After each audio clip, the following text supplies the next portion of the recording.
Hello' friends, মই পাৰ্থ। আমাৰ channel PJ দুনিয়াত আপোনাক স্বাগতম জনাইছোঁ। ব্ৰহ্মপুত্ৰত ফেৰীৰে যাত্ৰা কৰিছেনে? হয়তো বহুতে কৰিছে বা বহুতৰো ইচ্ছা আছে। আজি মই উত্তৰ গুৱাহাটীৰ দৌল গোবিন্দৰ পৰা ফেঞ্চি বজাৰৰ ওচৰলৈ ফেৰীৰে যাত্ৰা কৰিম। ভাবিলোঁ সকলোৰে লগত শ্বেয়াৰ কৰোঁ। যাত্ৰাটো কেনেকুৱা হ'ল, ফেৰীৰ ভাড়া কিমান, কি বস্তু নিব পাৰে, কিমান সময় লাগে, সকলোবোৰ সাধাৰণভাৱে জনাম। আহকচোন ভিডিঅ'টো শেষলৈ চাওঁ। ভিডিঅ'টো ভাল পালে লাইক আৰু কমেণ্ট কৰি জনাব। আৰু যদি চেনেলটো ছাবস্ক্ৰাইব কৰা নাই, প্লিজ ছাবস্ক্ৰাইব কৰি দিব।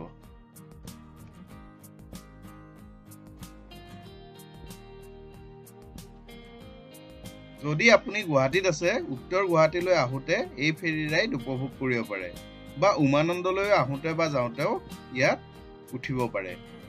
আপুনি যদি মঙলদৈ বা বাহেতে চাৰিআলিৰ পৰা বাইক বা কাৰ লৈ আহে, তেন্তে দৌল গোবিন্দ মন্দিৰৰ ওচৰত বহুত পাৰ্কিঙৰ সুবিধা আছে। তাত কাৰখন বা বাইকখন পাৰ্ক কৰিও আপুনি গুৱাহাটীলৈ ফেৰীৰে আহিব পাৰে। যদি বাইক লৈ আহে, তেন্তে ফেৰীত বাইকখন পাৰ কৰাইও গুৱাহাটীলৈ লৈ যাব পাৰে।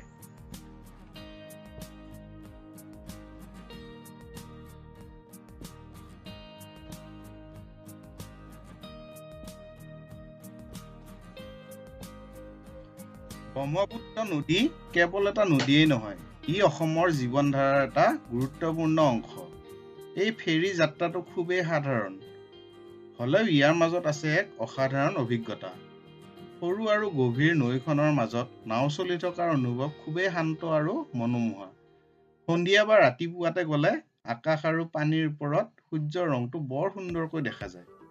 খৰালি আহিলে সৰু সৰু বালিৰ চৰবোৰ, নদীত মাছ ধৰা বা মাছ ধৰিব অহা সৰু সৰু নাওবোৰ, এই ধৰণৰ দৃশ্যবোৰ দেখিলে ফেৰী যাত্ৰাটো বহুত ভাল লাগে।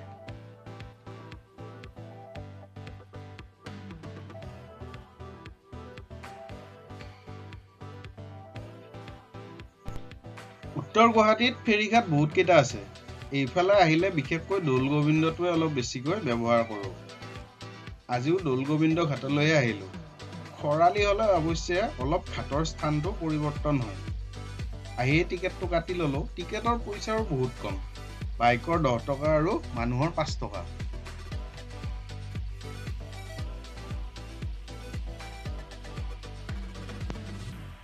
গৈ থাকোঁতে ৰূপৱে দেখিলোঁ। হেলিকপ্টাৰতহে যেন উঠিছে। উঠিবলৈ মন যায় আছে যদিও এদিনো উঠিব হোৱা নাই। আপোনালোকে বিচাৰিলে ইয়াৰো ওপৰত এটা ভিডিঅ' বনাব পাৰোঁ। এবাৰ কমেণ্ট কৰি জনাবচোন।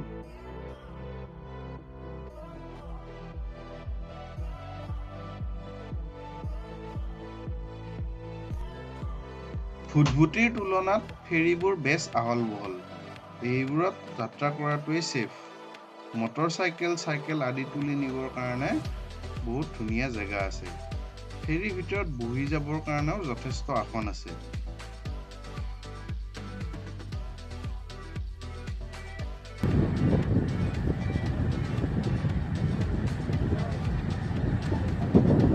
ফেৰী আহিয়ে থাকে ন নন ষ্টপ?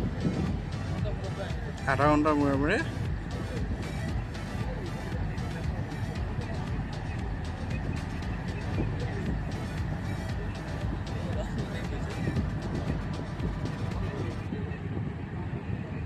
সেইখন ফেৰী ক'ত যাব দাদা? এইখন উমানন্দত।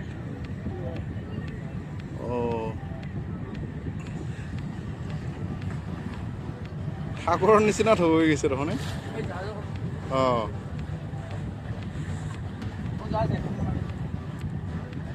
আজিকালি ফুটবুটিবিলাক কম নেকি?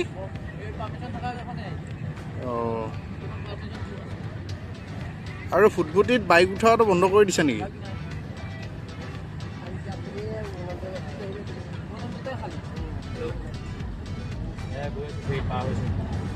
মানে ফুটবুটিখিনি উমানন্দতহে আহিবা দেই।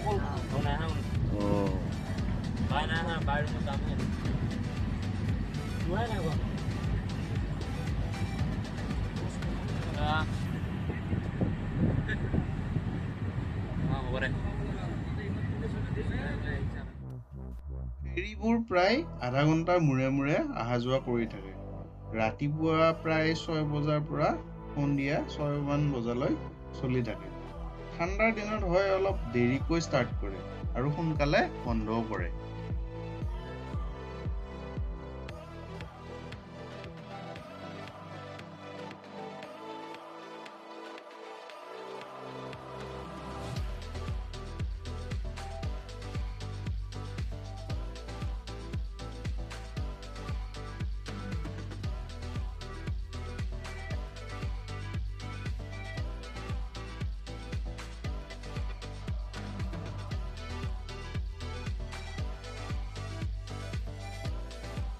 ফেৰী ব্যৱস্থাটো বহু বছৰৰ পৰাই চলি আহিছে।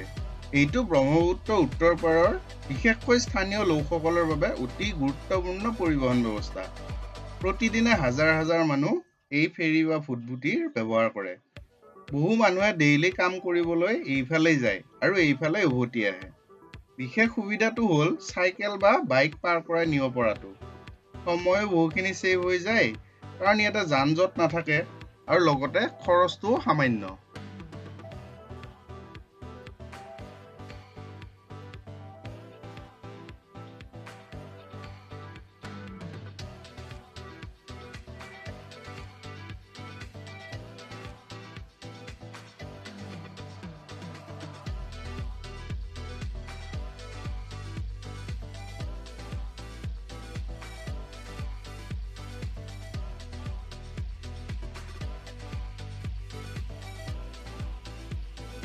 ইয়াৰ পৰা কুমাৰ ভাস্কৰ বৰ্মা ব্ৰিজখন ধুনীয়াকৈ দেখা পায় আৰু যদি ভালকৈ চোৱা যায় শৰাইঘাট ব্ৰিজখনো ধুনীয়াকৈ দেখা পায়।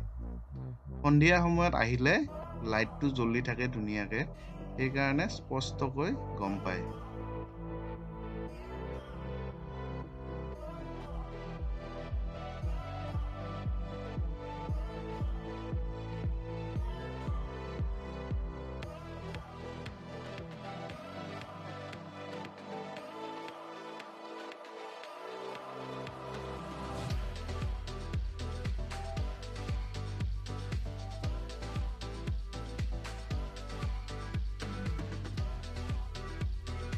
ইফালে সিফালে ধুনীয়া চিনাৰীবোৰ চাই থাকোঁতে এই 15-20 মিনিট সময় কেনেকৈ পাৰ হ'ল গমেই নাপালোঁ।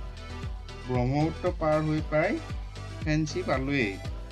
এইখিনি সময়ত মানুহে উঠা নমা কৰিব বহুত ভিৰ লগায়। সাৱধানেৰে যোৱাটোৱেই ভাল।